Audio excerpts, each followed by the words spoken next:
Power on. Real-time Sovryn is go. Woo, the Golden Stallion, the man of tomorrow, Savzu, the rated R radio star, here to talk about my favorite subject. No, just kidding. It's not my favorite subject, but it's something I'm famous for often talking about and actually supporting for many years. That being Telegram. Now, of course, we had quite the scandalous, shall we say, situation with Telegram closer to the end of 2024 with the arrest of founder Pavel Durov in France. And, you know, a lot has changed with Telegram as a platform since then. And even though the claims are really not that much has changed, you know, other than new features being added, but we're starting to get a picture perhaps of the ramifications of the changes that were, I guess we could maybe say, required to be made to Telegram since Pavel Durov's situation in 2024. And I want to talk about that. But boy, let me tell you, to really dive deep into the stories of the day, especially in the tech world, and especially when it comes to encryption and things like that, because we for sure live in interesting times with all communications platforms. And so before I even open one up, I mean, a communication platform or the stories, boy, do I need some coffee. But I do not take my coffee alone today. No, I always go for my little mental performance shot. That is Magic Mind. And I mean, I have to do this every morning because otherwise I'm going to be consuming way too many cups of coffee, right? I mean, seriously, I had gotten to the point at one point where I'm downing like 5 cups of coffee a day. This is not good. What's better, you know, is when I learned about L-theanine and how L-theanine can actually kind of cause a time released effect of caffeine in general. And, you know, when you take L-theanine with coffee, that coffee that you have, instead of having 5 coffees, you can make those 1 or 2 coffees last longer. And that's the point that I've gotten to. And thanks to that, I actually can engage the tech world as I've been doing on Sovryn Tech for over a decade now. But I need that. I need that Magic Mind. And then now, you know, because sometimes, you know, you read stories like what we're about to talk about here with Telegram, and you might have a hard time sleeping at night. Well, fortunately, Magic Mind had me covered there as well with their Magic Mind Sleep. And this is a product that they've been developing for over 10 years. You know, talk about Sovryn Tech being around for over a decade. They've been working on this for over a decade, hundreds of iterations. I mean, based on over 200 scientific studies. And I got to tell you, it works. I mean, I am knocked out. And I am so grateful for that because I need to get some sleep. Okay. I'm the one that makes this podcast go round and round. I got to get that sleep. And then in the morning, I have to wake up. I have to have that energy for the day to come at you full force. And Magic Mind really has me covered. And I want them to cover you. I want them to have, you know, to cover you as far as your energy throughout the day, getting sleep at night, getting a good amount of sleep. I mean, and I know I've seen the improvements. I've got my Pixel Watch 3 on. I see the tracking, okay, my sleep tracking. And yeah, finally I'm getting over 7 hours of sleep at least per night. So I want you to try this out, but here's the deal. I got your hookup. Okay. I want you to go to magicmind.com/SovrynPodJan. Jan is in January. Okay. So magicmind.com/SOVRYNPODJAN. magicmind.com/SovrynPodJan. You use that link and you're going to get 45% off your Magic Mind bundle. That's the energy for the day, you know, that mental shot that's going to give you this really what, you know, just like what I need, which is this, not just mental health, but mental wealth, right? The mental wealth to be able to spend on subjects like these that we talk about on the podcast. Okay. So, but that needs both the energy through the day and then the sleep at night. And they got the hookup with the Magic Mind bundle. Again, magicmind.com/SovrynPodJan. Use that link. You're going to get 45% off. And I love it. Changed the game for me. So that said, should you change your encrypted communications game when it comes to Telegram? Well, that's what we're going to talk about here. And I'm going to read the story from Bleeping Computer. I'll put it up. Wait, over here. Which way am I pointing? If you're watching the video on Spotify or the video on YouTube, you'll see the headline, the story by Bill Toulis from January 7th, 2025. And here we go. Telegram reveals that the communications platform has fulfilled 900 U.S. government requests sharing the phone number or IP address information of 2,253 users with law enforcement. This number is a steep increase from previous years, with most requests processed after the platform's policy shift on sharing user data announced in September 2024. While Telegram has been a platform used to communicate with friends and family, talk with like-minded peers, and as a way to bypass government censorship, it is also heavily used for cybercrime. Okay.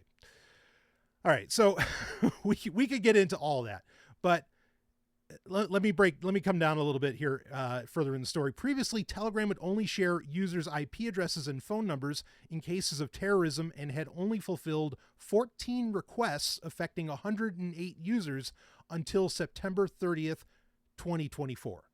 So, like I said, there was the event and I did an episode on it. You can find it on the YouTube channel or in the podcast feed. Telegram's right in the title. It was back in September when, this whole fiasco with, Telegram founder Pavel Durov getting arrested for a few days. And, basically what happened was after that, we did get finally an official response from Telegram themselves, but also Pavel Durov, saying that they were going to be a shining beacon of effectively, seemingly how like community and almost like how censorship could be done right. I'd have to look at his language again from back then, but that was sort of what they were putting out there, which is kind of weird. Maybe they didn't necessarily use the word censorship, but I know it gave a lot of people some pause. Okay. But this is dramatic to effectively, for there to be this increase from the time after that Pavel Durov got arrested and they did make a change to their privacy policy. And after that privacy policy change, I mean, this huge uptick from, 108 users to over 2,000. I mean, that's an exponential percentage increase in how many people they are, and how many U.S. government requests they're fulfilling. And that's just U.S. government requests. Now, this comes from their transparency report, which we won't have another transparency report from Telegram until April of 2025. And really, that's going to be the one that tells the story, okay? Because that's going to tell the complete story of, okay, like ever since these new policy changes were enacted by Telegram, due to government pressure, French government pressure in particular, okay, what is the real uptick? I mean, could 2,253, could that be small potatoes compared to what we're going to see in the next transparency report? Now, of course, kudos for having that transparency report, of course, like that is a positive thing. Okay. But I definitely understand where a lot of people are concerned about this. Now, a lot of people were concerned when Pavel Durov got arrested, wondering, whoa, like what is, are back doors getting put into Telegram? What is the deal here?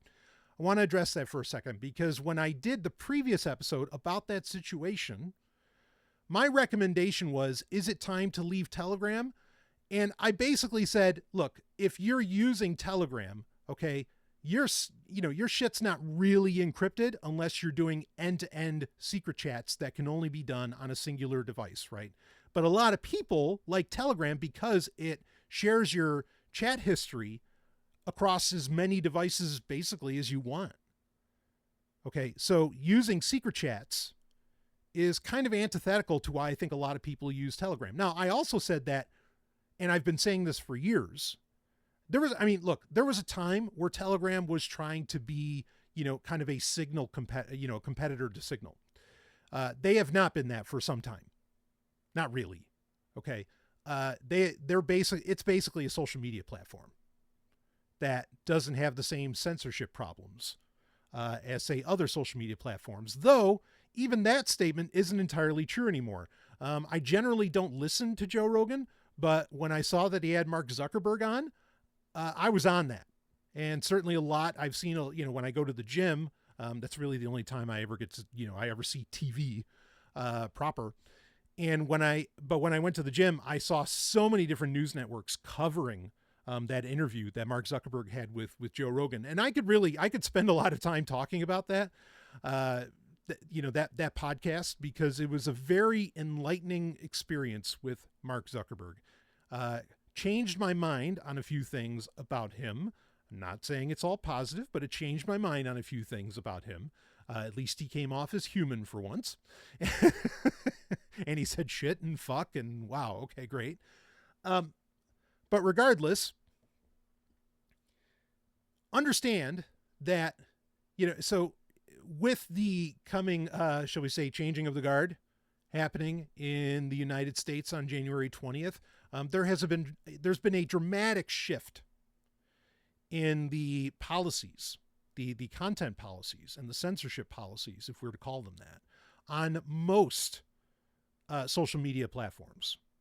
And it's stunning to actually hear the CEOs of these social media companies basically all come out and say, yeah, no, the Biden administration made us censor everything, even things that we knew were true.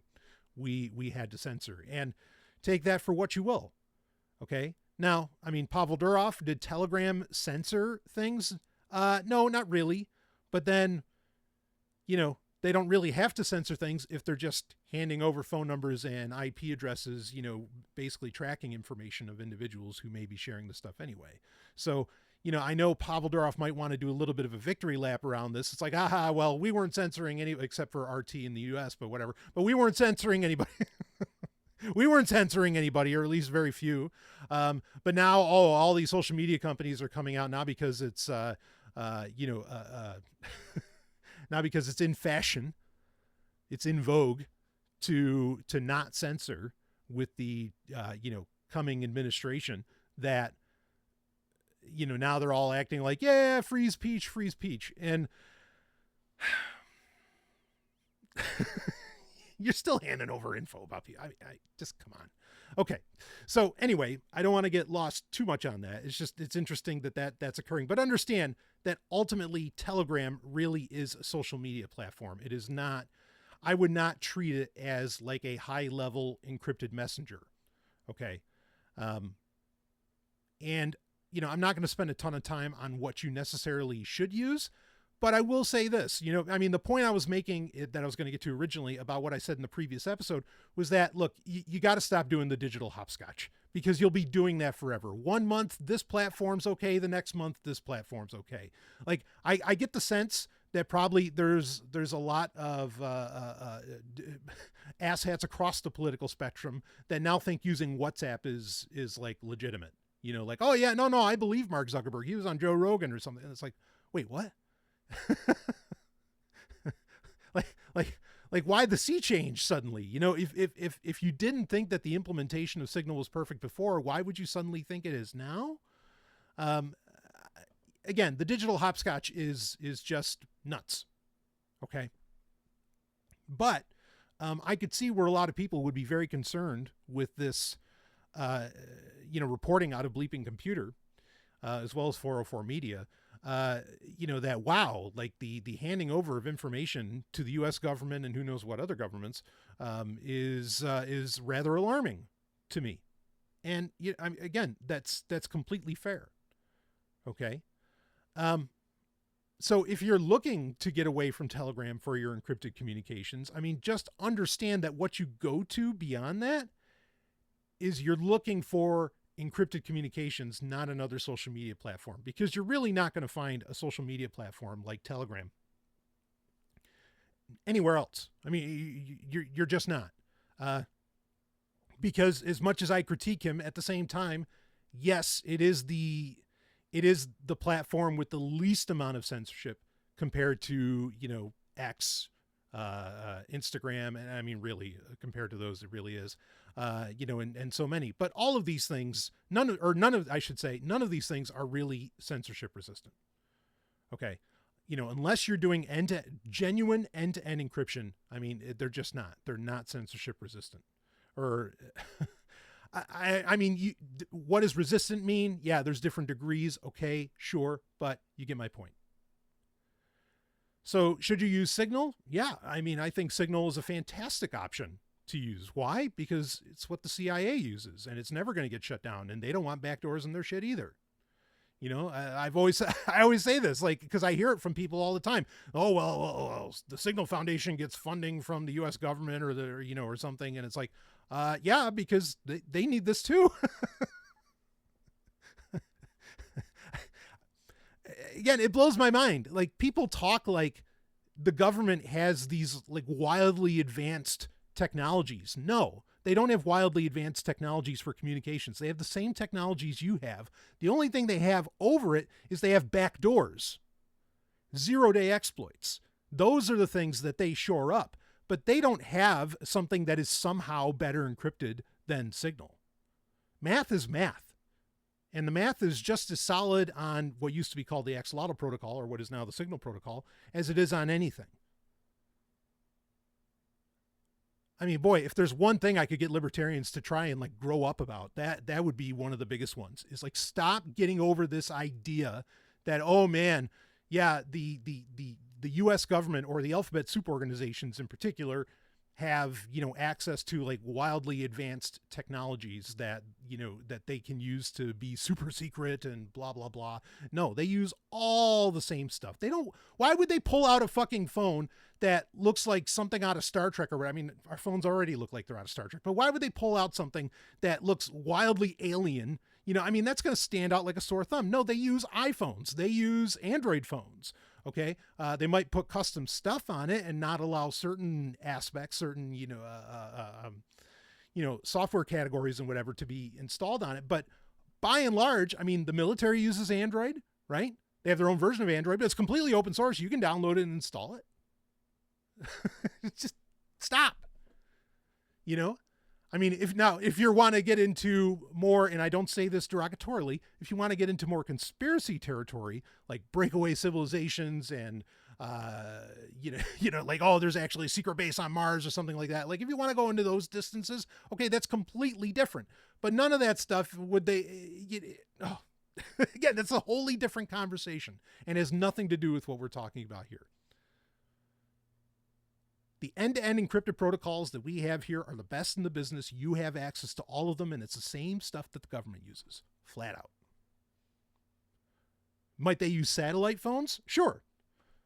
But fuck, my Pixel 9 Pro XL has satellite access. iPhone 16s and 15s, I believe, have satellite access. I mean, again, yes, they might have certain implementations of these technologies that are more readily available, but they're the same technologies you hold in your hand. Okay. So I'm just saying that if you are concerned, about Telegram, yes, there are other options to go with as far as this goes. All right. Threema is a great option. Signal is a phenomenal option. iMessage is a great option. If you're on iPhone, I mean, you're already in a very closed ecosystem. So what the hell, right? Just make sure you turn on that advanced data protection if you're going to be using iMessage. Just to really make sure. I mean, even Google Messages with RCS, that's encrypted. And it's pretty damn good. If you're using RCS, not SMS. Okay? And I know that can be kind of convoluted to make sure is set up. Believe me, I know. It's something I'm having to write an entire chapter about in the Dark Android book for 2025 is how to make sure you're using RCS, because man, that is a landmine. So I understand if you don't want to use that. Okay. WhatsApp, is that an option? Look, around the world, for a lot of people, that's what they have to use. Are there security flaws within its implementation? There's some suggestions of that. Okay. Just like there are, and some people will say, actually, that Signal somehow courts are getting access to signal messages and things like this. Even if that's true, that's not hard. And they don't even have to somehow have a backdoor into Signal. Okay. They can just do key logging, take screenshots within the OS itself on the device, whatever. I mean, you're targeted. So these are just, I feel like a broken record when I talk about this stuff, but these are things to keep in mind. Yes, this trend with Telegram absolutely is concerning. I completely understand that, but you should really only be treating it as social media anyway. This is not something you should be using for, activities that are questionable by the broader populace. It is not something that you should be using for, unless you're using the secret chats, but even then, I suppose some people might have concerns. They did fix the hole in 2015, or the exploit where it wasn't really an exploit. It's how it was designed, where it was like saving those chats like in an open text file. Fucking nuts. Anyway, so, they've gotten better about it. Okay. But yeah, if you're, having life or death conversations, I recommend, you have them on another platform, but it's so hard to keep track of all these things. Okay. And I'll tell you once again, the only way I can keep track of all this stuff is if I am using Magic Mind. So don't forget. Okay. At least that's the way I feel about it. It's the best, the easiest way for me to have the energy and to get the sleep to be able to do this. So, if you do want to try out that Magic Mind, like I talked about earlier, again, magicmind.com/SovrynPodjan, SOVRYNPODJAN, Sovryn-Podjan. Okay, magicmind.com, Sovryn-Podjan. Get that 45% off for that. And should you get completely off of Telegram, I'm going to leave that up to you. Okay, but be careful with this digital hopscotch, because you're just leaving breadcrumbs all over the place, just leaving trails everywhere, and you're going from place to place, and eventually you end up creating so many different accounts, and then one of those accounts, if you don't delete them properly, could become a gateway into your digital life, and you don't want that either. Okay, so this is something you want to be very intentional about. You want to put a lot of thought into it, spend a lot of mental bandwidth, right? So you want that mental wealth. Yeah. Okay. Do that. And, what am I using primarily? I like to use Signal. Part of the reason, I will say this quickly, then we're going to wrap it up. Part of the reason I like to use Signal also is to have that, the contact key verification. Okay. iMessage can do this too. There are other apps that can do this as well, where in person you verify, you exchange private key, or not private keys, but you exchange keys and you verify keys between each other, so that if it's coming from a different device, that is coming from a different device and it might not be the original person, and you can stop communiques. Okay. That's a really, really big feature for me right now. Very, very important. Especially when you come out of things like Salt Typhoon and so many other security vulnerabilities that we've learned about in just the past few months. That contact key verification is essential to me. So I will only use, I'll say this outright, I'll only use Signal with people that I meet in real life. I have to connect with you. Otherwise I'm not using it. That's the degree to which I want to go for, that important level of communications. So, but you can do that with other apps. Just something extra to keep in mind. And when you're downing that Magic Mind. Anyway, that's it for this episode. And I will see all of you on the other side.